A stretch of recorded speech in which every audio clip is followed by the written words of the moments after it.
Start.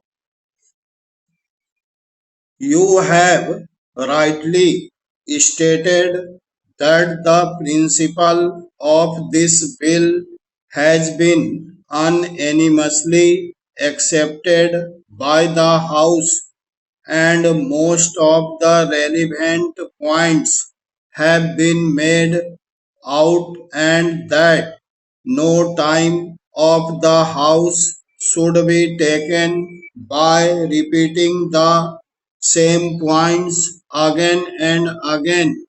One of the points on which I want to lay stress and which is being disputed again and again by the Treasury benches is the question of cottage industries. Thou you pointed out to them yesterday that there is provision in this bill to take into consideration the cottage industries also, and the Honorable the Deputy Minister released it again.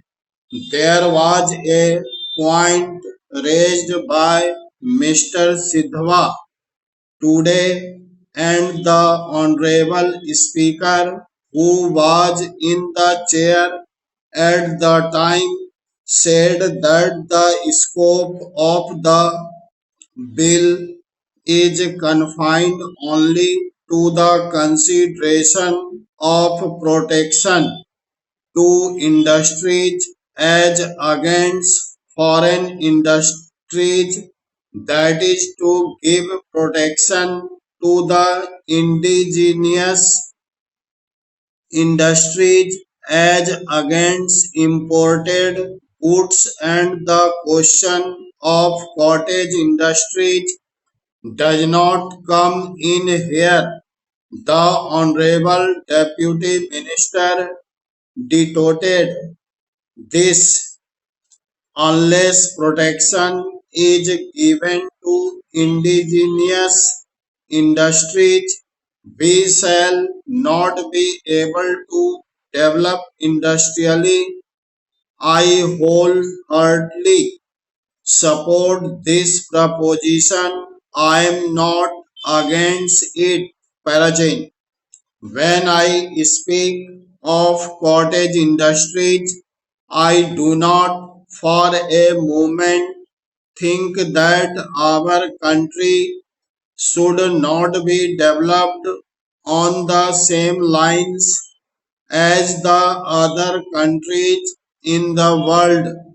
I want that every villager should have the same amenities that we sitting in this house have.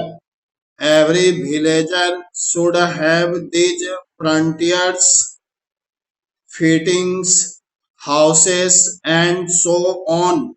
The only thing is that the existing economy should not be disturbed and sacrificed before substitute arrangement is made.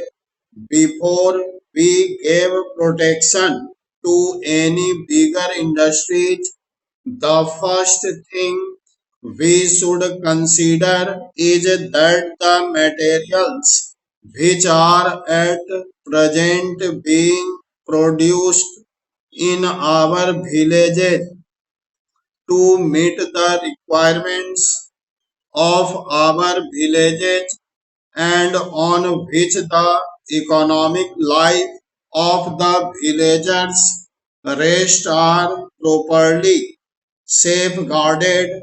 We should see that we have sufficient quantity of consumer goods to meet the necessity of all people in the country, and nothing is done necessities of all people in the country, and Nothing is done merely in the interest of 10% of the people at the sacrifice of existing village economy.